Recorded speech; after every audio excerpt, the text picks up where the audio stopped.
Muito boa tarde a todos e a todas.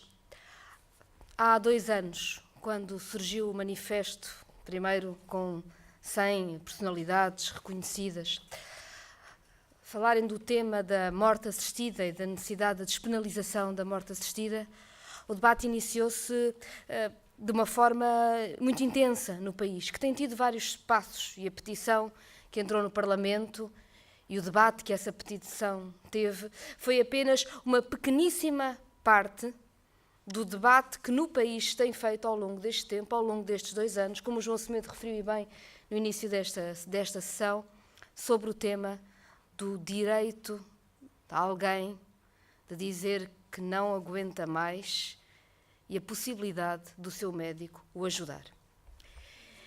E muitas vezes, quando se usa simplesmente o conceito, e com tanta gente a agitar fantasmas que, como vimos ao longo deste dia, não têm nada a ver, e eu falarei disso um pouco também, sobre o que aqui está em causa,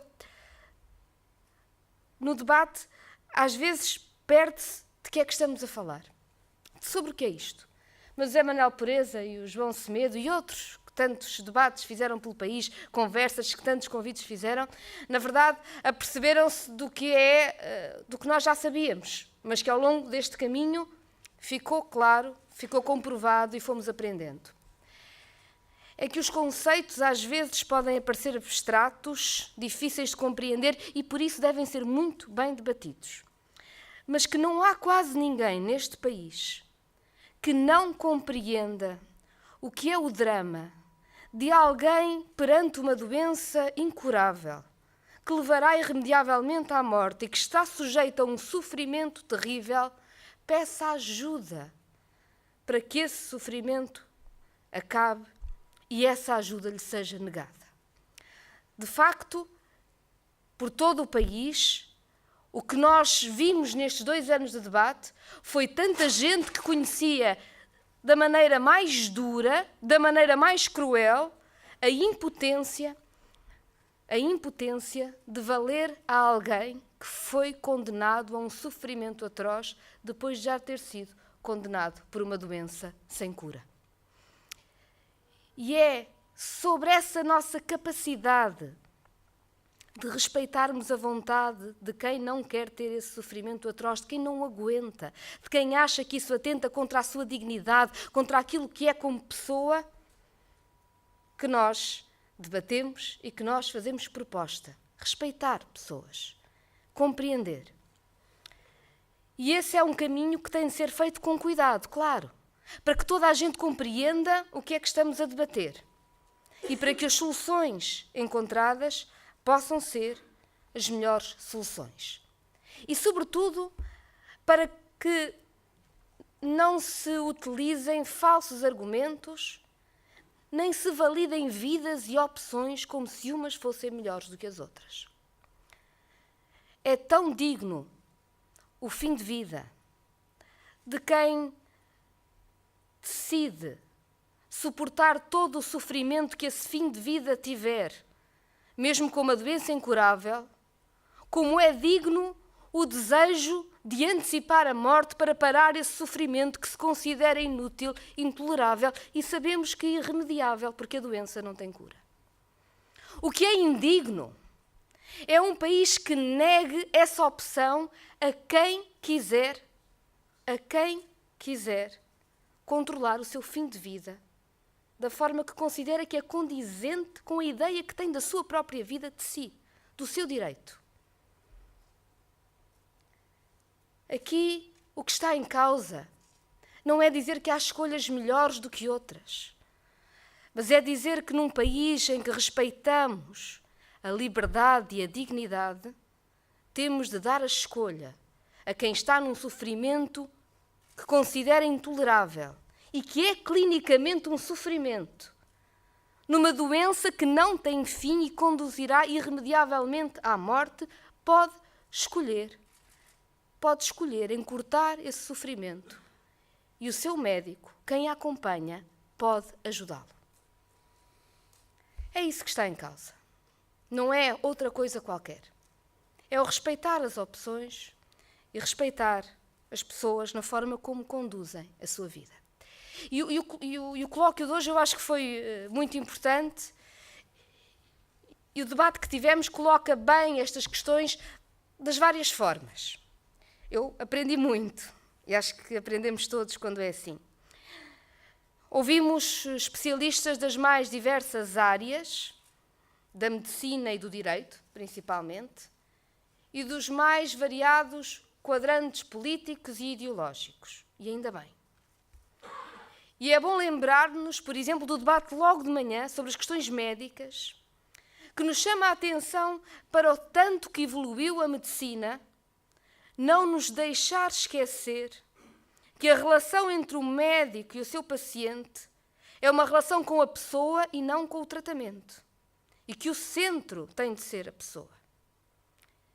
E que quando se evoluiu tanto e tecnicamente é possível fazer coisas tão espantosas, que prolongam tanto a vida, não nos esqueçamos também que pode haver um momento em que alguém, sabendo que tem uma doença incurável, já não aguenta mais o sofrimento e, portanto, tudo a que foi sujeito para prolongar já é demais e quer antecipar o momento da sua morte para não continuar no sofrimento e quer fazê-lo porque tem noção da sua escolha, do que está a escolher e quer o auxílio do seu médico.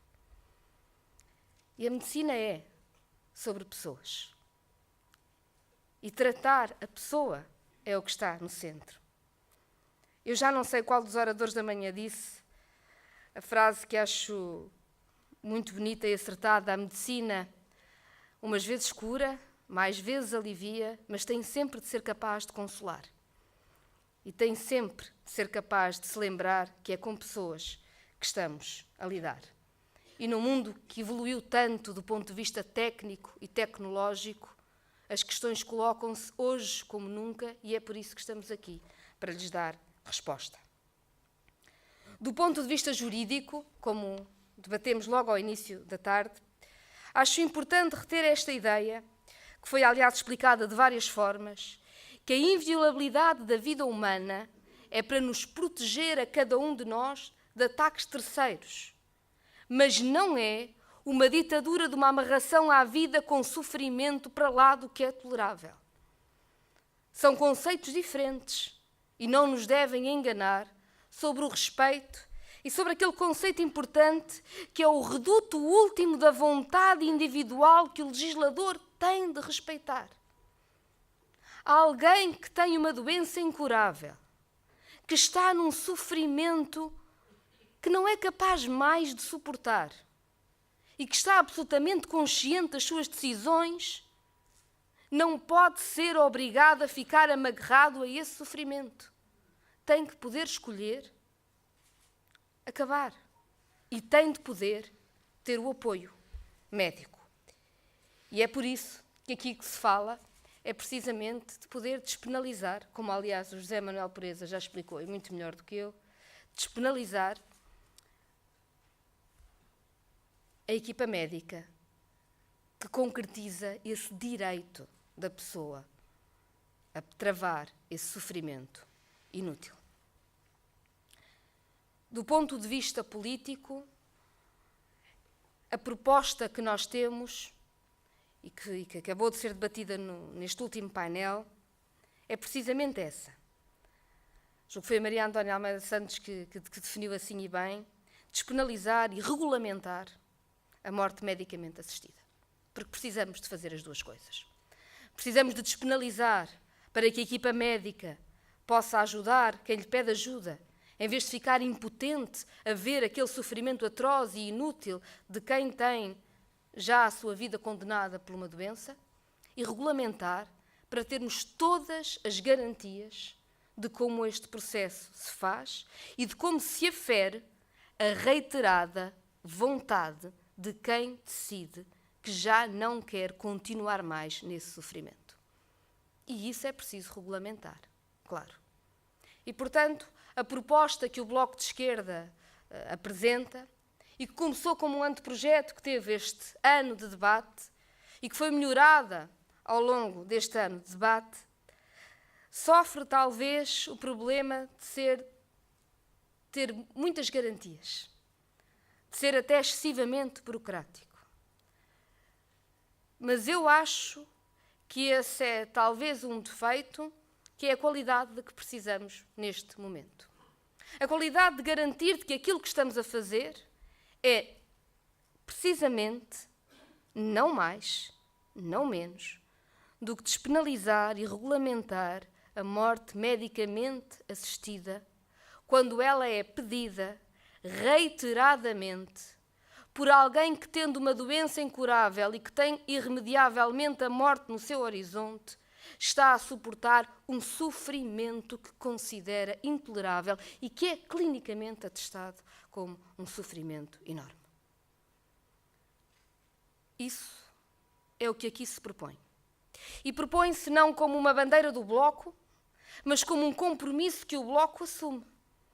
E assume conjuntamente com todas as pessoas que compreendem que este é, sendo um debate difícil, não nos seria perdoado não olharmos para a realidade concreta das nossas vidas.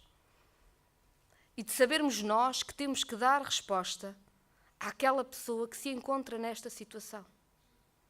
De sabermos nós que podemos querer exercer esse direito. E sabermos nós que a empatia, a capacidade de empatia, é o que faz também um país mais decente. A proposta do Bloco de Esquerda, o projeto de lei, vai entrar agora no Parlamento. Vai seguir o seu rumo de debate e é bom que possamos debater cada ponto afincadamente, com mais propostas se existirem e corrigindo, chegando a consensos que sejam alargados sobre todos estes pontos. Porque é assim que podemos avançar da melhor forma e da forma mais segura. Mas sem fantasmas, sem confundir o que não deve ser confundido. É o que temos tentado fazer ao longo deste tempo e é por isso que temos feito tanto debate e acho que temos feito, em conjunto com tanta gente, um caminho que julgo eu, que começa hoje, finalmente, a permitir público aquilo que era um debate de drama privado.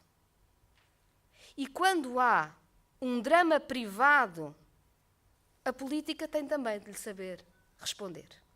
Os dramas privados da nossa vida exigem resposta política. E é isso que estamos a fazer. Quanto ao mais, a proposta do Bloco é essa e nenhuma outra. Alguém que, absolutamente consciente da situação em que se encontra e da decisão que está a tomar, capaz de reiteradamente dizer que quer antecipar a sua morte, que se consegue verificar esse pedido reiterado, porque essa pessoa se encontra numa situação de sofrimento intolerável e clinicamente atestado, e porque tem uma doença que é incurável e, portanto, não há nada no seu horizonte senão sofrimento e morte, possa ter uma morte medicamente assistida. Os abusos, ou tudo o que não seja isto, continua a ser crime. Mas começa a existir respeito pela vontade. E o país humaniza-se quando permite a escolha de quem está em tamanho sofrimento. Muito obrigada.